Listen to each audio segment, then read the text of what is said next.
This Choircast podcast is brought to you by The Choirlings, a private Facebook page for people going through deconstruction, where each month we go through a book together, not only discussing it with each other, but also with the actual author of the book. It's a great way to connect with other people going through deconstruction and also connect with the author of books that are going to encourage you along your journey. If you'd like to join us, find us on Facebook. It's Choirlings, Quoirlings. Hope to see you there. Hey, heathens, you're listening to the Deadly Faith Podcast, where religion and crime collide. I'm Laci. And I'm Lola. Just kidding. And this shit is god-awful. The mind that was in Jesus, that mind is in me. Without me, life has no meaning. Why would God tell you what I'm thinking and tell you what I've said to my wife or my husband when you're not around? It's because I'm the pastor of the church and I need to know. This is the only place where you can see truth. Ooh, that's a good one. I have an idea for me and you to get a matching tattoo that says... Done. Done. Signed, sealed, delivered. But it just says DF, like for Deadly Faith, because I don't think I can take any more on the inside of our lips. Oh, no. Okay, I spoke too soon. You already agreed. Oh. Why? Ow. Can we get it behind our ear? Should we get Deadly Faith behind our ear? Yes. In really pretty script. But mine has to be my left side because I already have the right. Fine. I already have my bird on my right side. I don't have anything up here. It's not a painful spot. Well, good. Not a painful spot at all. Good. Okay, when I come visit you, we all go right. to a tattoo parlor. Oh, man. So we're going to be getting those tattoos, guys. It's, right on the lip. Not on the lip. I said no. I know. Behind the ear. Not on the lip. I'm just trying to maybe subconsciously get you to agree to a lip tattoo. How does that heal? How does... It won't peel like your normal tattoos do. But I just feel like all of the ink would come out because it doesn't get to heal properly. I mean, sometimes they turn out a little fuzzy, but can you imagine if we did that and then we came on to try to do an episode and our whole bottom lips looks like we just got Botox and only our bottom lip, we're like, what the? We have to go on vacation for 2 weeks. Yeah. And let the swelling subside. We do that for Christmas week, you know? Mm-hmm. Yeah. But the one behind your ear, it doesn't hurt at all. Okay, well, we'll do that. It was super chill when I got that one. So no foot tattoos. That's my only thing. Mm-mm. Do you have any? Any foot tattoos? Yeah. No. Any fingers? No. They hurt like a bitch. I'm getting finger tattoos. I want the dainty ones. The dainty ones. I'm getting a bunch of stars. Yes. On mine. Those I feel like are doable because they're they're not pretty intense. No, yeah. So I have a heart on my finger. Yes. And how does it not come off? It's on the side. I've had it done 3 times. Oh, never mind. The first time I got it done, it didn't even set. One of the lines didn't even set right. No. And then I had to have it done again and it finally set right, except one spot didn't heal right, which is very common with your hands and feet. And so then I had to have that done again. So I've had it literally tattooed 3 times. I've had my finger tattooed in every state that I've lived in except Idaho. So I've literally had to get it redone. But my first tattoo ever was my foot. And right before he started, I was like, what's it going to feel like? And he was like, 1,000 bee stings all at one time. And I was like, I hate bee stings. Oh, and my he was gosh. right. It really did feel like 1,000 bee stings. I will never get another foot tattoo. I think I would rather have my ribs done than my foot. I think so too. I've heard the ribs are super painful, but I have that numbing cream, that tattoo numbing cream, and I've never used that. I've never used it on one because it was kind of expensive, and I let Tyler use the whole 2 bottles on his because they're like the tiniest little bottles when they came in. I was like, what the fuck? But he had it on his. A little bit goes a long way, I've heard. No, it's not. It doesn't? No, you need to smack it. We're off on another hill besides where we were at. I need to. Why did I just say you need to smack it? I didn't mean that. I said you need to smack it. I meant you need to slather it on. Okay. Tattoo tips from Laci. Schmack it. Hey, heathens, we interrupt this episode to bring you a message from our sponsor. Today's sponsor is Fahlo. We love Fahlo. We are big Fahlo addicts over here. I have multiple bracelets of theirs and I just love them. So if you don't know what Fahlo is, let me tell you. So Fahlo is an animal tracking company. So what they do is they have these bracelets with little animal charms on them. And with each bracelet you buy, you get a tracking code that you can go down in the app and scan your little QR code. And then it lets you actually track that animal out in the wild. And they have multiple animals and multiple species. So like say you want to track a gorilla. Okay. You buy a gorilla bracelet, you get to track Tom 2. And then you want to buy another gorilla bracelet, you buy another one, and then you get to track Billy. So they have multiple different animals to track. So They have names. They do. They have names, and it's so cute. And all of the, or 10% of the proceeds go back to the foundations that they have working with them that actually go out and rescue the animals or get the animal and put a tracker on it. They're trying to help these animals keep from going extinct. So it's a great, great cause. So they have sea turtles, lions, sharks, polar bears, penguins, dolphins, elephants, giraffes, gorillas, and they just added sloths. I'm in tears. I want one so freaking bad. My husband did make the point that like, that'll probably be the slowest moving dot on your map. he has a point. He's just let him fucking vibe. Just let him vibe. It's a sloth. It is a sloth. So, if you would like to go get yourself a bracelet, do so and use code LaciBean20 to get 20% off your order. If that code doesn't work, use Deadly Faith. We are trying to get them changed so that they match the podcast, but shit happens. So use LaciBean20 for 20% off. Link is in the description box or the show notes. Back to the episode. That's a life tip anyways. Let's go on back to the episode. Yeah. Trigger warnings. We've got cults, rape, PTSD, and mentions of poverty. Okay. So today we are talking about, oh shit, you know what? I make a very strong effort to try to pronounce names because I want to be respectful, but I don't respect this person, so I really don't care. And I'm whatever. Throughout the episode, I'll be calling him Jay instead of this. Okay. Was he nicknamed Jay, or is that just what you're calling him? No, he actually has nicknames that are like Josh, apparently, but What the fuck? It's a weird thing. I'm just going to call him Jay. Whatever. Okay, so say his name the best you can for this first time. Okay, if any of our listeners I'm going to try to say it too after you say it. Wrong. I'm sorry. Jung Myung Seok. Oh, that is not what I was going to say. Yeah, I know what you were going to say. Yeah, I was going to say Jung Myung Seok. Jung Myung Seok. So, but this is Korean. I think mine was more Chinese. In Korean, the J noise is like a J and a Z kind of thing. Oh, okay. Something like that. I think I went more Chinese with it. Probably. Yeah. Anyway, yeah, that's his name. Okay. Jay, as it were, was born on March 16th of 1945. Oh, an oldie. The third oldest child among 7 siblings. God, big family. Yeah. Which is, that's so common back in the day. Yeah. His family lived in poverty. They lived in a village in South Korea. No, I can't pronounce the name. I'm not going to try. If you're that curious, look it up. Whatever. Sounds great.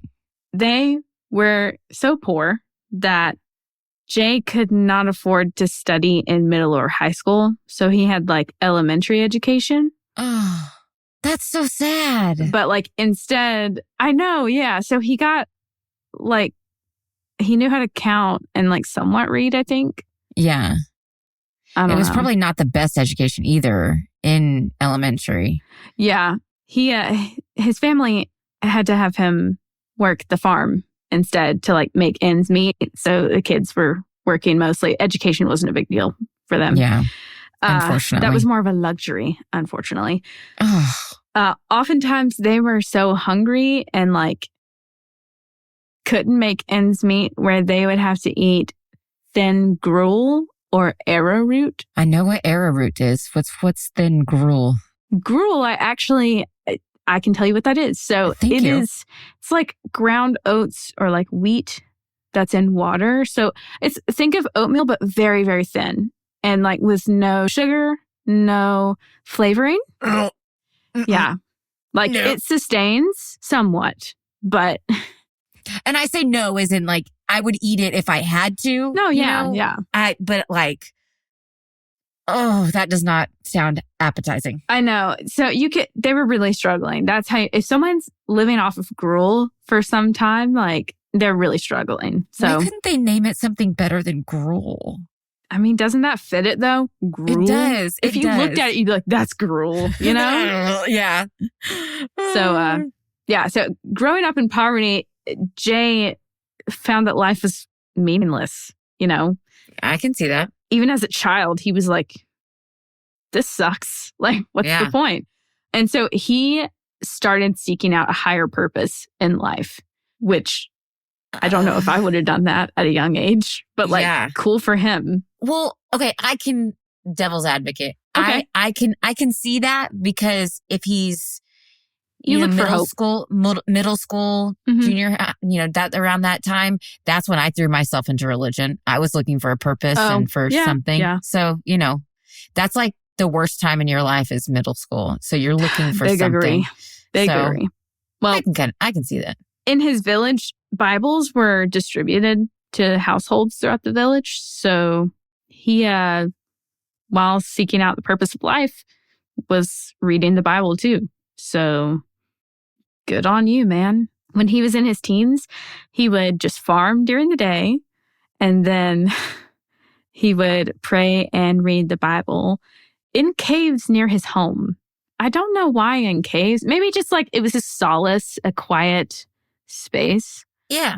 I'm trying to not judge Kid Jay. Pretty much what you need to know about him is he farmed and then he sought out religion, higher purpose, spirituality, all the things. So, because honestly, caves are kind of cool. I mean, sit in one.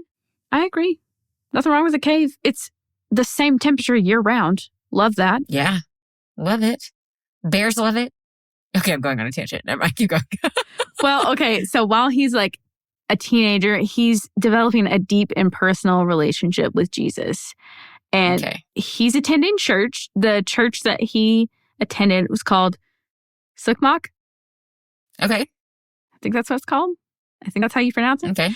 So the churches that he attended, though, like Sukmak, they preach apocalyptic messages, which is very much like what conservative Christians would preach even here. So very common. Like Christ's the coming of Christ and the final judgment, into the world messages kind of thing, and fire and brimstone. I was just about to add that in and ask that if that was part of it too. All of those things that like the 80s Christian churches were like really bringing home. It's the same thing here. We've got to scare you into being a Christian. Absolutely. Jesus. But he did his best to, live by the Bible and be close to Jesus. When he was 19 years old, he was a Sunday school teacher at Sukmak Church. Okay. So that's nice. And then when he was 20, he went out into the streets of nearby towns and villages and shared the gospel of Jesus and encouraged people to start attending church. Nothing wrong with that. Going ham. Okay. Like he was on it. Street evangelist. Yeah.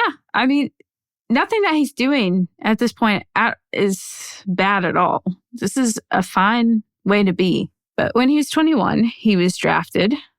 Did not enlist. He was drafted. Did not want to go into the infantry for the Vietnam War. Oh, shit. If you don't know what infantry is, it's ground people. Like front line. Yeah. But he lived by the words of Jesus, and he said he could not kill people. He wouldn't do it. So what he did was he would go out there and he would carry a rope and he would capture anyone that tried to like hurt him, and he would bring them back and he would spare their life that way, which like is really creative. I'm going to give him this, like I don't believe in killing people either. So good on you. He would capture his enemies and spare their lives. I have so many questions. It's majorly against protocol. Let me tell you this. In Korean military, you don't do this shit. You die for this shit. That's what I was thinking. Well, it turned out, though, So later on, his like chief officer, whenever they found out that he had done this, the ones that he had actually captured happened to be important people or people that had really important information that was spilled to them. It turned out to be like, oh my God, this is vital information that's going to help us out. So they awarded Jay with a citation for a distinguished service in the war. And he served a second tour in combat and was rewarded with a couple other medals. He testified that God protected him and his company on countless occasions. And he said, I just kept sticking with Jesus' teaching to love thy enemy. Which, like, I'm going to give it to him. Okay. Not a bad way to be. My question, though, is... Yeah. How did... Like, they didn't know he was going to do this? No. Okay. Well, then that makes sense. I'm assuming that he was, like, going through the motions of, like, you know, whatever boot camp looked like and whatever training looked like. Yeah. And then when he got out into the field, when you're all spread out, you can kind of hide and take to the shadows. Yeah. In certain, like, strategies. So, and in the midst of, like, gunfire and explosions and things. The chaos. You can kind of get away with things, you know, like... And let's be honest, like, that's pretty brave. It is really brave that he did go out to that. a battlefield and not killing. Use your gun? Yeah. I mean... Not even any of the other weapons that you have on you, like a knife or a grenade or something, like... Yeah. Brave, bold, stupid, I don't know. Could be. Could be. A little bit of everything. Yeah, but he was, like, awarded medals for his, like... There was one medal that was given to him that was something to the effect of, like, being a good moral citizen in wartime. Oh. Okay. Yeah. So, like, when he came home, he was given that. Would they have given him this if these people didn't have vital information for this? I don't know. And, like, I guess we can't know what would have happened. Yeah. I don't know a whole lot about the Korean military. So. I don't either, to be honest. I just know there are certain things that are against protocol, and what he did was severely against protocol. Yeah. So, I'm assuming he could have been labeled as a traitor if, like, this hadn't turned out the way it did. Yeah. But when he came back home, the majority of his military earnings he took with him to that church, Sigmak. Oh, yeah. And he helped them to rebuild because they had, you know, during wartime. I know that this is all going to go downhill real fast I know. Sometime soon. We're just going to we're trekking up to the top of that roller coaster. Listen, I'm giving you so much to make him, you know. It really, I can't tell you how badly I was rooting for him, you know? We were all rooting for you. You take it's kind of like, the guy, we haven't covered this episode, which we will, but the Jonestown massacre. Oh, classic. He was, he fought for equality and things like, so like, and even the cult leader we talked about last time, like he was fighting for integration with his churches. And it's like, you're doing so good. And then you just like, you went to another planet. You didn't even take a left turn. You got on a rocket and you are in outer space now. And I don't understand it. We're actually about to go downhill now. God damn it. I knew we were getting there, but I was like, I'm so happy for you. Yeah. Like the first part of his life though was like his early life. He really did try to do good. And I think he was in like a pretty solid headspace, all things considered. But I have to know what happens to make him. But here's the thing. Remember, he's coming back from the military after 2 tours of combat. In the Vietnam War. In the fucking Vietnam War, which not many people got out of. Yeah. So. Okay. There's that. This is. Yeah. Like PTSD was not known. And he's also in Korea. So I don't really know the Korean, outlook on mental health and stuff like that. But I'm just going to go off my knowledge of like what it was in America. PTSD actually doesn't come up in this at all. I labeled it as a trigger warning because I believe PTSD is what led him to like his corruption. Because at this point, he is coming back from 2 tours. He has seen horrible things in Korea, they would torture people. And like by torture, I don't mean what you may see in Hollywood films. Like that's child's play, I would assume. These are things we don't speak about. We don't speak about these things. Yeah. I won't go into it. Don't go to the dark web because that's where you'll find it. Anyway. No, thank you. He was traumatized by the war, whether or not he wanted to sit with that, recognize that. It's a fact. And the fragility of life weighed on him. So like the first part of his life was all about trying to find purpose and a higher self. And he comes back from war, seeing death firsthand. Lots of it. Seeing the way that God didn't show up for a lot of people. Oh, shit. He sees that, okay? Yeah. Whether or not he wants to acknowledge that in his brain, it's there. It's embedded there. And he began fasting and praying for long periods of time. And he would like have these revelations and realizations in this time. Now, when you are fasting and when you are praying like this for long periods, along with PTSD, can you just think of a better concoction for delusion? No, I can't. Horrifying, like fear-based realizations and revelations. This is what I consider natural hallucinations. Yeah. It's not caused by a drug or a pharmaceutical or anything like that. It is literally just the circumstances that you are working in or that are going on around you or that you're participating in your day-to-day that is causing you to hallucinate. The fasting, the praying, like the long periods of time. You tell yourself something long enough, you're gaslighting yourself into believing it. And I feel like, in my opinion, these long prayers like this on top of fast, recipe for... If you don't know, your physical health is directly linked with your mental health. Eating has so much to do with the way you think about the world and yourself. Yes. Jot that down. Think about that while we proceed. June 1st, 1978, almost the 80s. Anyway. I love the 80s. Eddie Munson. Anyway, so Jay arrives in Seoul? Something like that. S-E-O-U-L. Seoul? Maybe. Seoul? It's the largest city in Korea. That's what I know.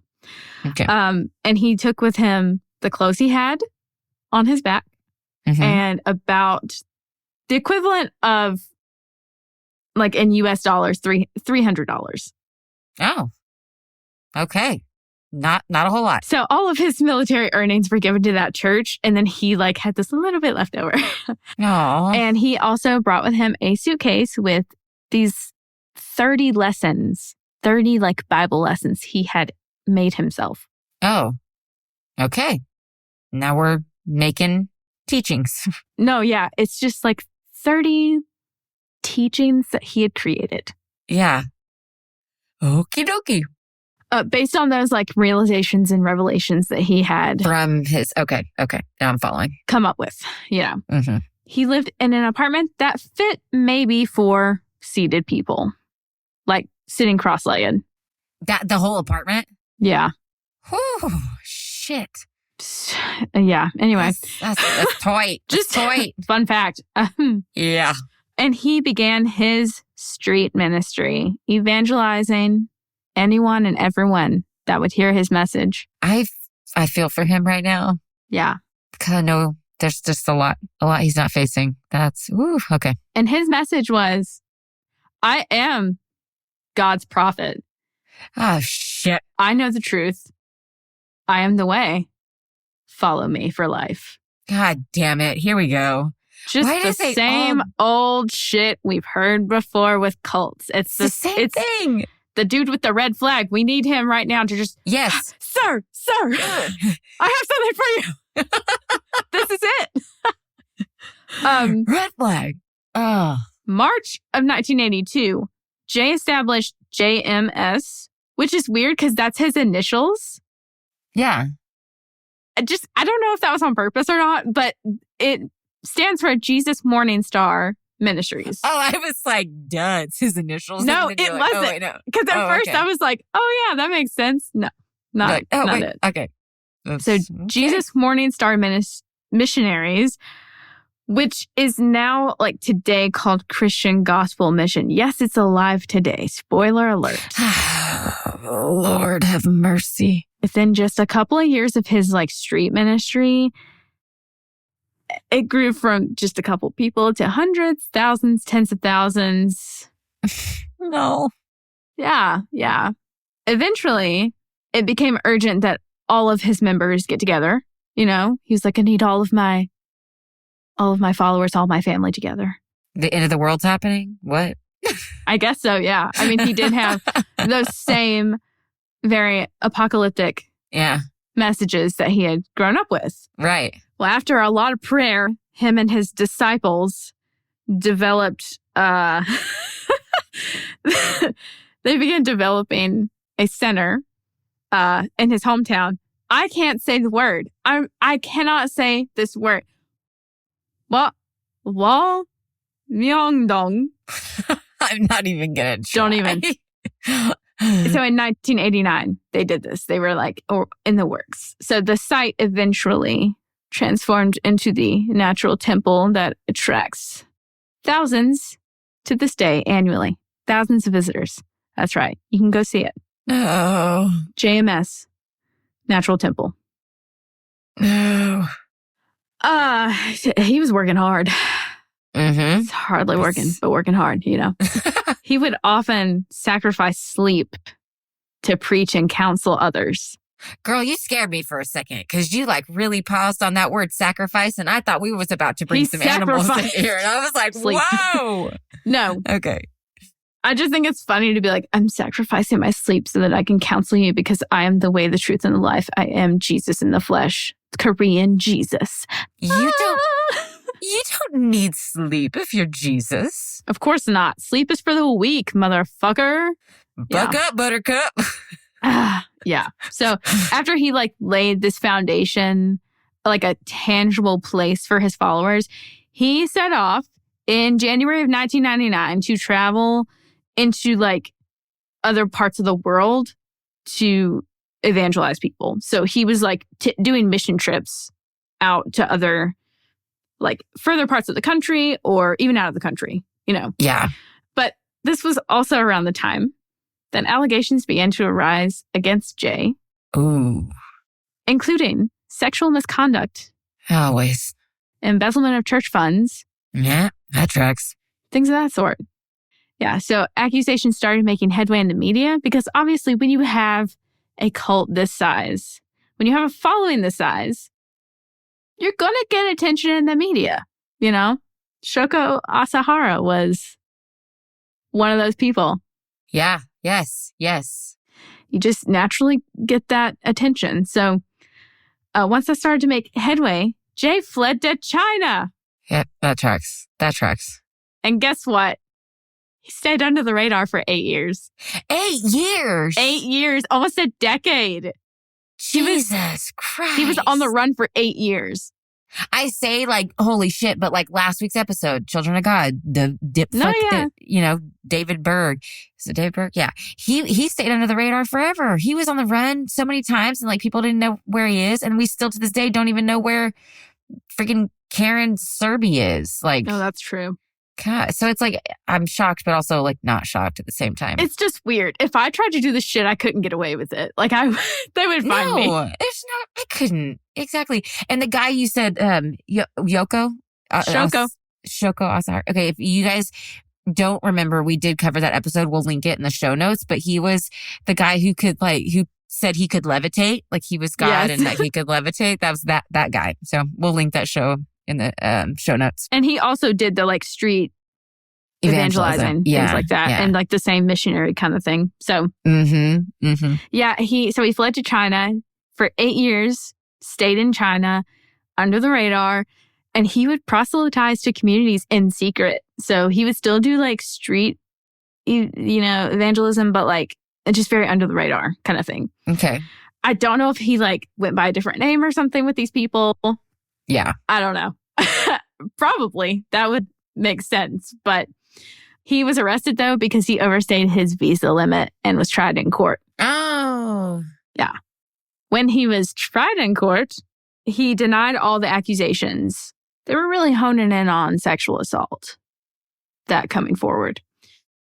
There's a Netflix docuseries called In the Name of God, A Holy Betrayal. The first 3 episodes are about Jay and his cult.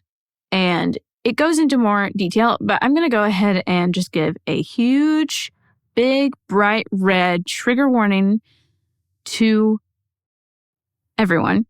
I could not watch this. I could not listen to this.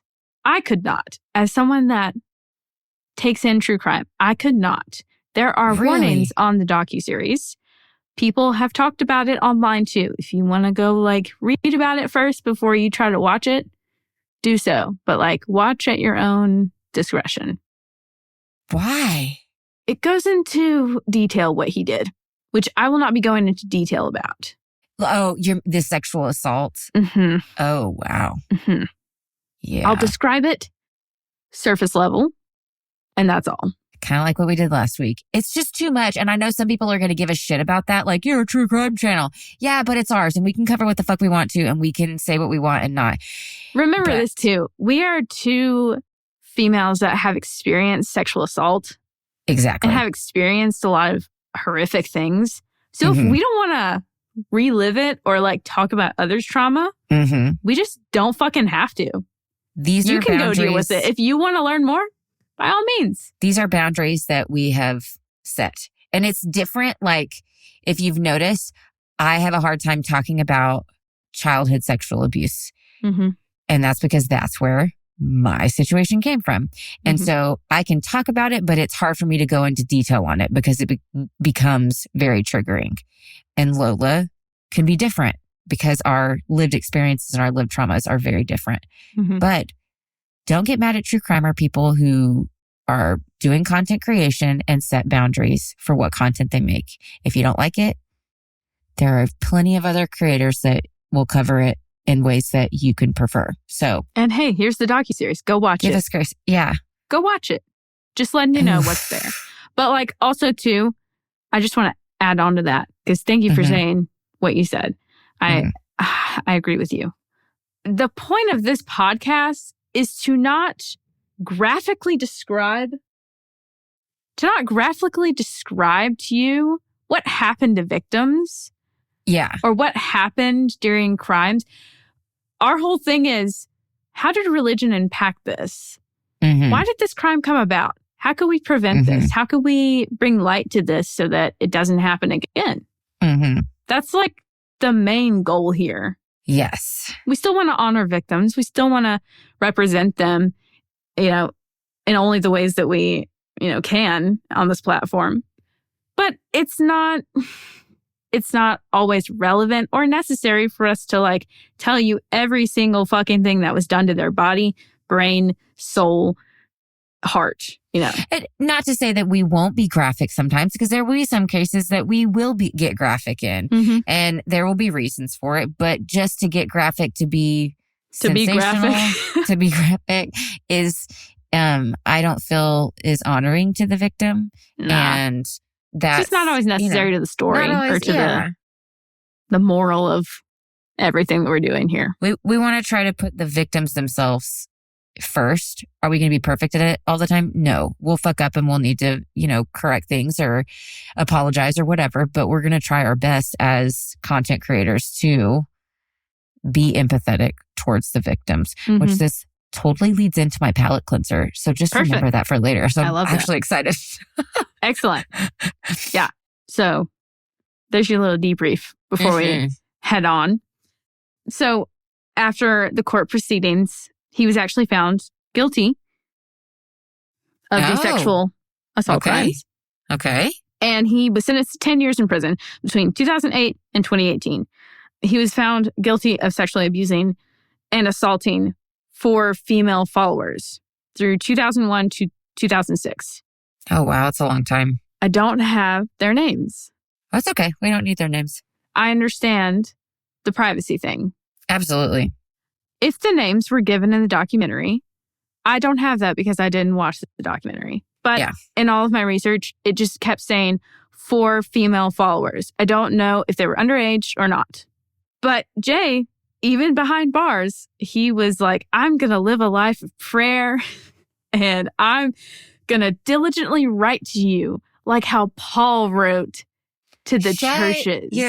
Shut your dick up. Shut your goddamn dick up. Shut your dick up.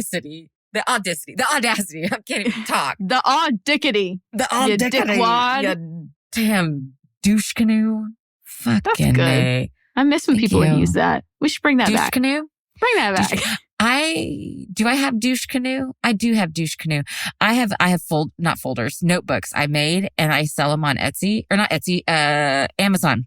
Oh. And so they just like Amazon sells them for me and I created them. And I have one that says douche canoe. I have cunt cake. Don't be a cunt cake. Plug that. We got to plug that shit here. I'll link them below. Link if you guys want to check them out. Perfect. But I think I have a douche canoe one. Yeah. So, douche canoe, he counseled members through letters and while he was behind bars. And he continued to write like poetry and proverbs about God. So he was like adding on to scripture, you know? Okay. Because that's biblical. Do not add or take away from this. But what do I know? I am God. I can add what I want. Okay, but like some of his poetry and writings became bestsellers. No, they did not. He was awarded, in 2013, he was awarded the National Seoul Literature Prize for his literary works, despite all the trials that he faced. Because, he's the real victim here. I'm totally fucking joking. No. Okay, when was his trial? His trial, well, he was sentenced to prison 2008 through 2018. And yet in 2013, they were like, give this man an halfway award. through, they were like, go off, King. Yeah. Amazing. What? Why is it not just like policy for people who like, I don't know, these organizations that give out awards, like can't be in prison? Like, there's just, I'm missing something. Yeah. So February of 2018, he's released. Okay. But Jay showed no signs of reflection on his crimes and immediately committed the same crimes again. This time against 3 victims for a period of approximately 3 years. So from 2018 to 2021, he did the same thing to 3 other people. What the hell? Yeah. Okay, can I ask? Yeah. So he's sexually assaulting these women, his followers, right? Mm-hmm. Do you know how he would get them to woo them in? Or I think I was about to go into that. Hold on. Oh, you are? Okay. Because I was like, I have questions. Sorry. Okay. So I only know this from like prosecution documents. So it says Jay and his JMS followers brainwashed the victims into thinking that Jay was a messiah and then abused their faith to commit the sexual crimes. The victims are currently suffering with severe trauma and wish to see Jay facing harsh punishment. So he was just using their faith against them, saying like, I'm assuming things like, if you love God, you'll do this. Or if you like believe in these teachings, then you will do what I say kind of thing. That's what my guess was, but I wasn't 100% on it. Same old story, unfortunately. Yeah. So he learned nothing. No. And when do they ever? Yeah. They were also the 3 victims, the ones from 2018 to 2021. I don't know their names, but I do know that they're called foreign victims, meaning that they are not of the JMS missionaries from like Korea. So like, his missionary work was like branching out to other countries and shit. Right, so like, it's these 3 people are from outside of Korea. Okay. That makes sense. Yeah. Meanwhile, while all this is going on with he's committing more assaults in the time that he's been released, the key leaders in the cult, because, cults, they have hierarchies. Yeah. Leaders. Yeah. And it's like a pyramid scheme almost. It's a pyramid. We say that a lot, but it's true. It's true. No. Don't add The us. key leaders of the cult attempted to destroy or tamper with evidence relating to the sexual crimes. And they went to lengths to countersue victims for defamation and accusing them of lying or fabricating the stories of their assaults. You son of a bitch. So, gaslighting? To the highest extreme. To the highest extreme, yeah. Jeez.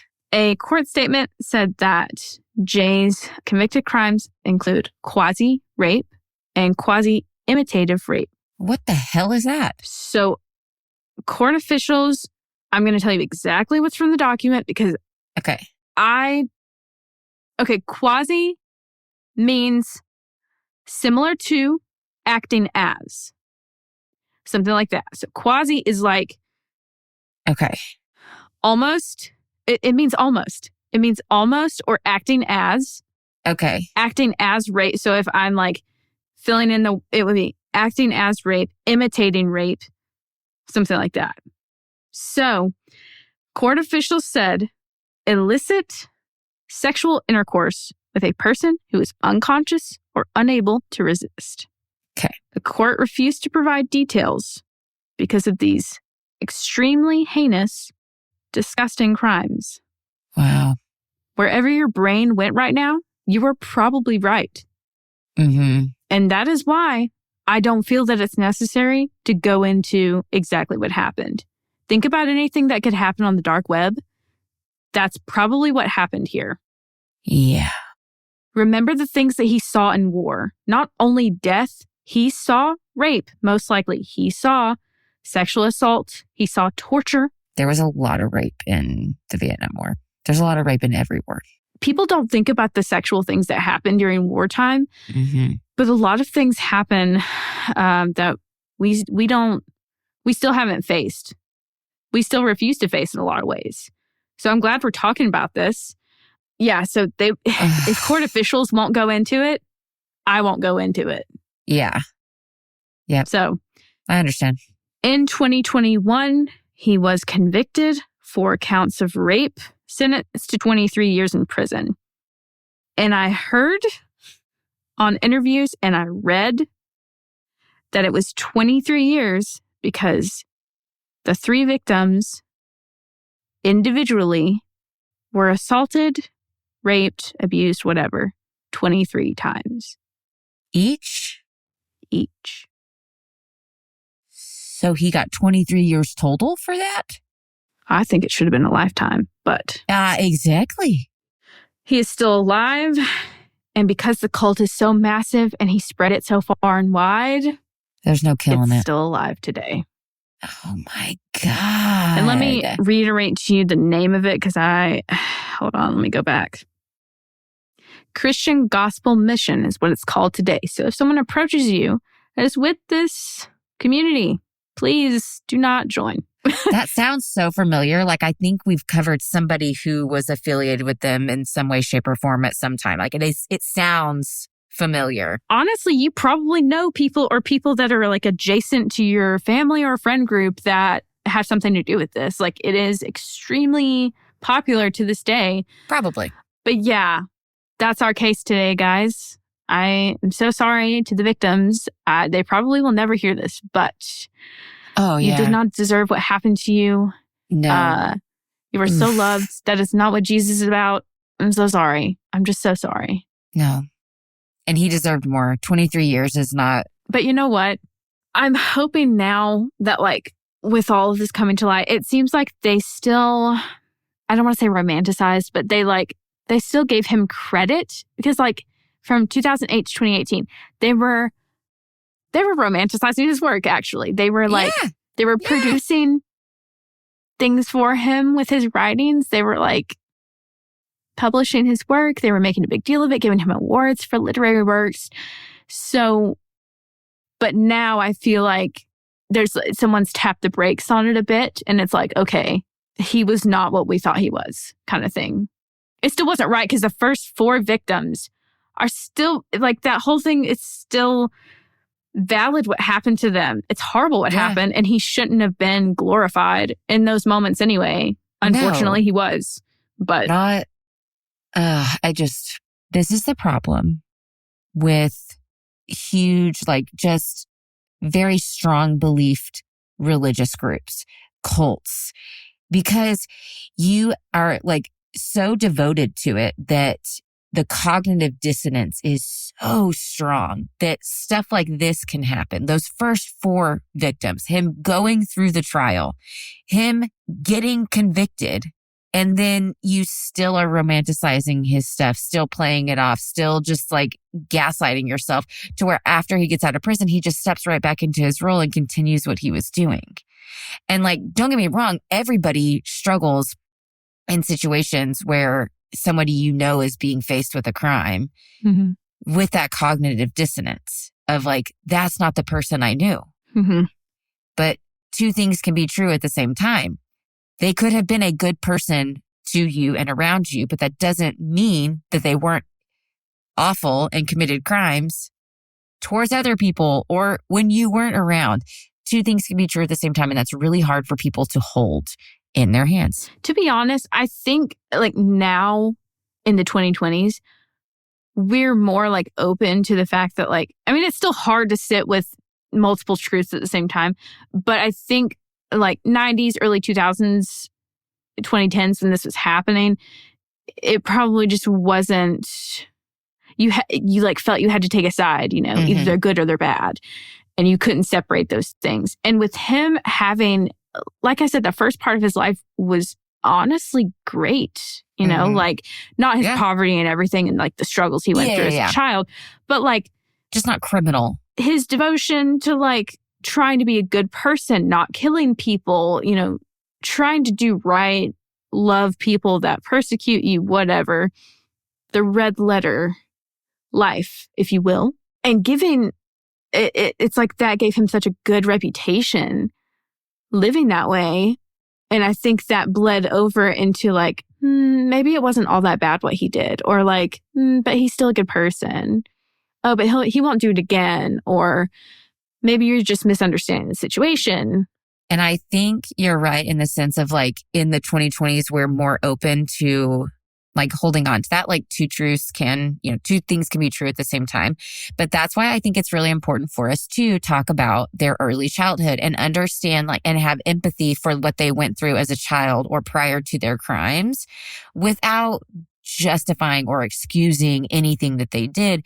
Because this is still, even though I think we're like opening our minds to like that possibility and understanding, we still have people today that struggle with that. For example, what I just went by like Ashton Kutcher and his wife. Yeah. When Danny got convicted for his rape charges and was going to prison, they wrote those letters to the judge asking for leniency and talking about how amazing of his character was and saying he'd never done drugs around them and he'd done this and that. Yeah. Trying to say, basically without saying, yes, like, those women are lying. This is not him. It's like, he would have never done this. Like, please give him a light sentence. Completely invalidating the victims.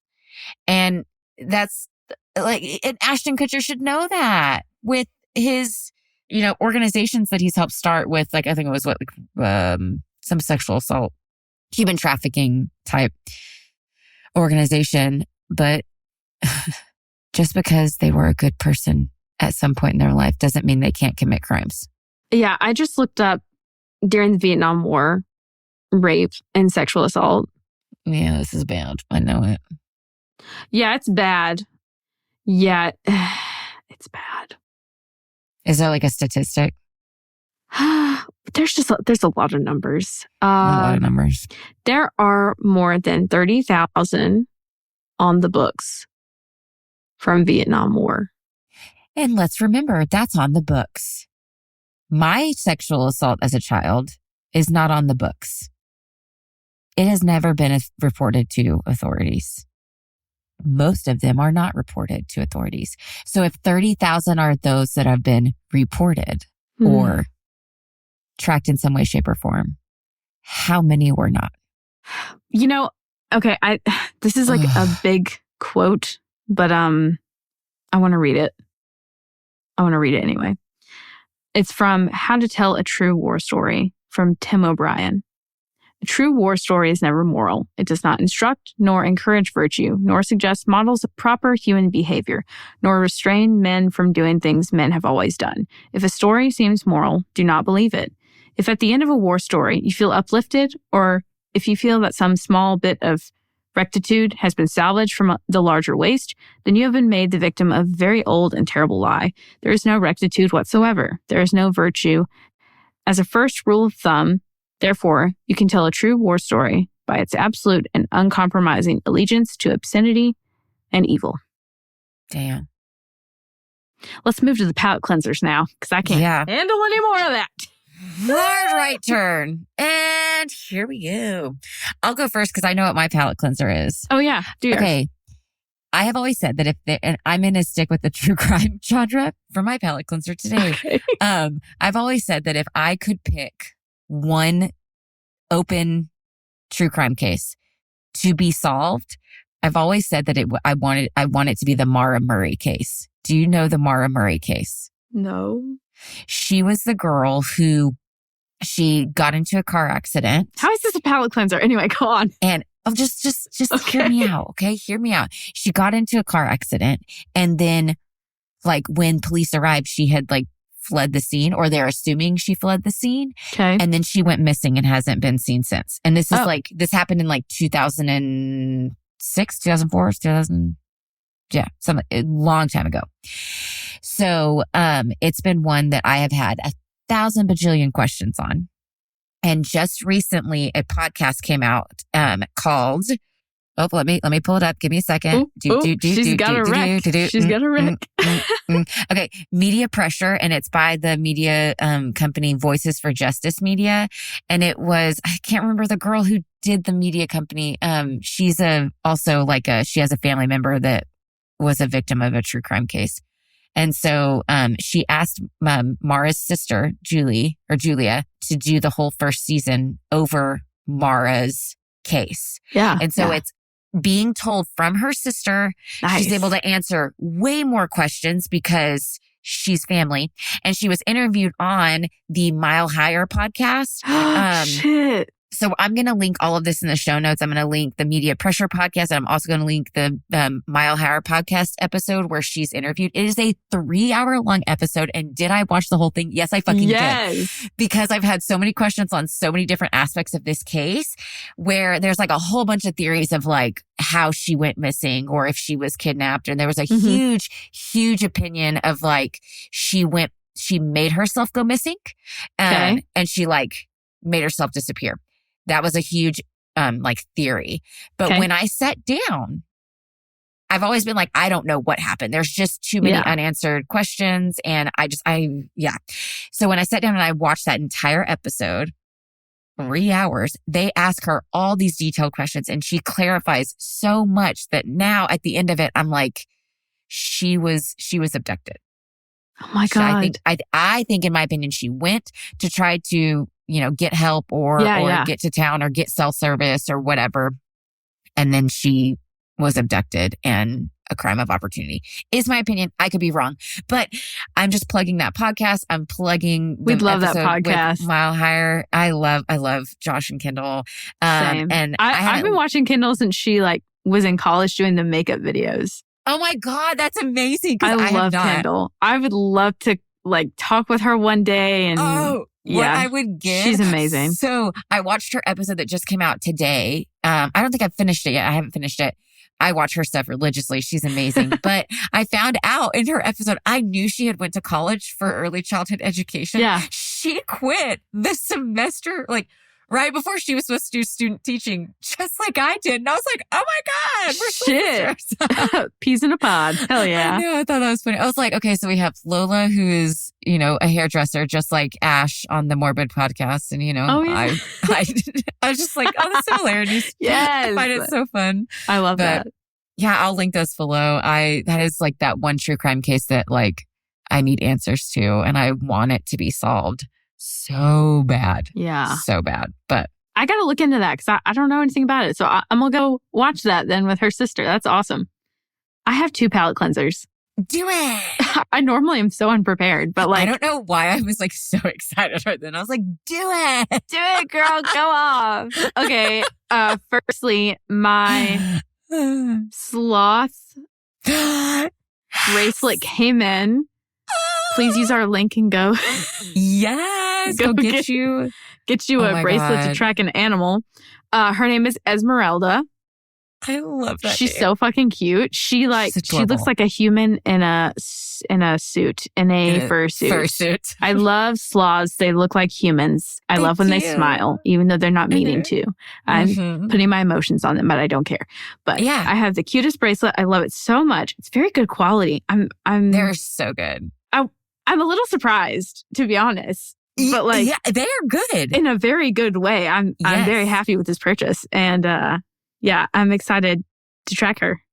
I have a turtle. I have a sea turtle, which my kids don't know I have a sea turtle because on Valentine's they had this like massive sale. Yes. And so I got 4. I remember you texting me. Yes, I bought 4. I got 1 for each of my kids, and then I got me a turtle. But I can't tell them I got a turtle because they'll all cry because they want these bracelets so bad. And so I like can't tell them I have that one, so I have it hidden. But I went ahead and scanned my turtle, so I'm like tracking it, but I can't wear the bracelet. But yeah, I have tracking turtle. I have what all do I have? I have the dolphin. You've got too many, girl. I have the dolphin. I have a gorilla. I have a penguin. Penguin. And then I have a sea turtle. I have 4. But yeah, you guys go get them. And the link is in our show notes. Please. But use our code. Use our code. We make money off it. Whoop, whoop. Laci Bean 20. Yes. Support your girls. Support your girls. Is that one Laci Bean? Yeah, that one's Laci Bean 20. So it's Laci Bean 20. Yeah. Also, second palette cleanser. My sister's birthday just passed, and I am seeing her soon. And I made her a birthday cake, and Laci helped me figure out what I was going to put on the birthday cake. It's so good. The birthday cake. I should take a picture of it. You should. You should. So it says, "Glad you're the sperm that made it."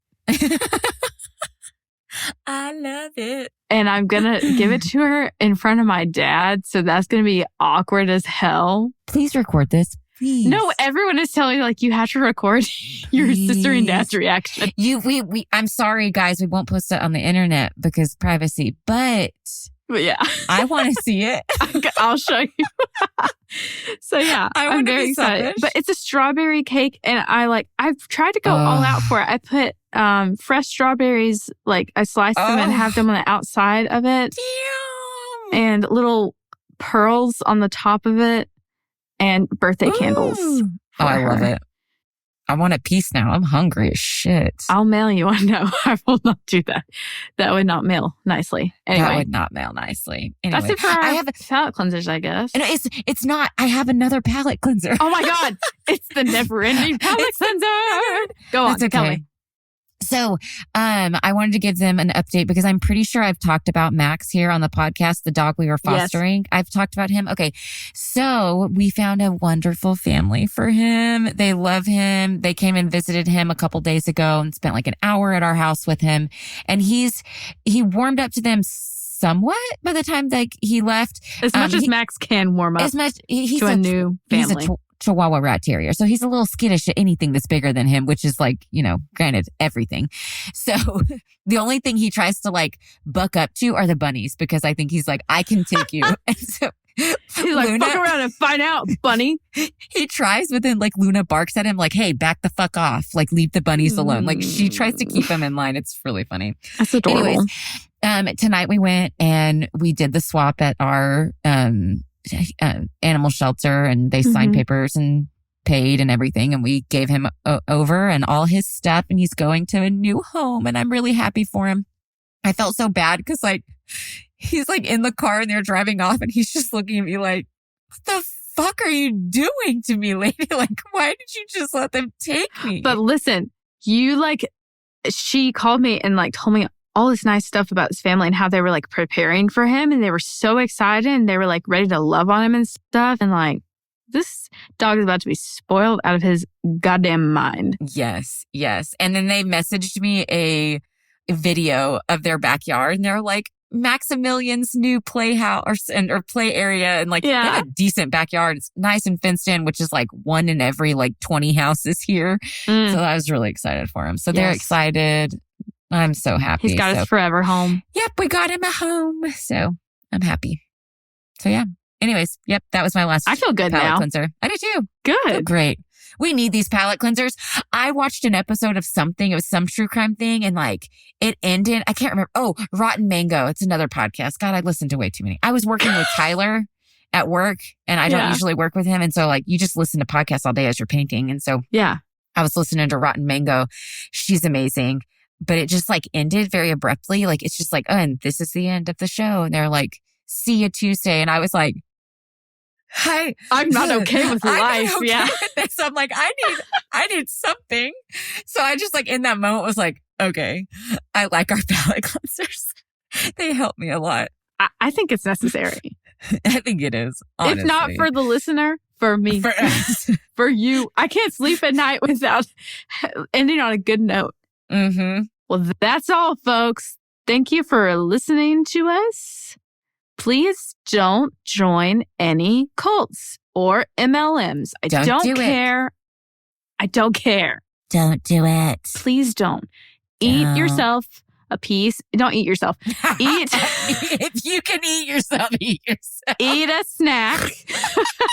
Drink some water. Drink some tea if you're sick, or if you're not sick, whatever. It's fine. Just drink some tea. It's hearty. It's good. Why are you laughing so hard, Laci? You know, have a good laugh, just like Laci is right now. It will help you live longer. Whenever you think about endorphins, I want you to imagine little pink dolphins in your bloodstream that are giggling. They're so happy to be here. And it will make you happy. Yes. I promise we didn't do drugs before today's episode. Anyways. You didn't. Bye. Hey, heathens, if you're enjoying the show so far, we would like you to subscribe and like and do the reviews on all the platforms. We greatly appreciate it. If you are needing any resources for mental health, domestic violence, or human trafficking, again, always in the show notes. Those are listed below. If you need them, please take a look. Deadly Faith is brought to you by Choircast Network. It is produced by Laci Bean and Lola Robbins and audio engineered by Eric Howell. Thanks for listening.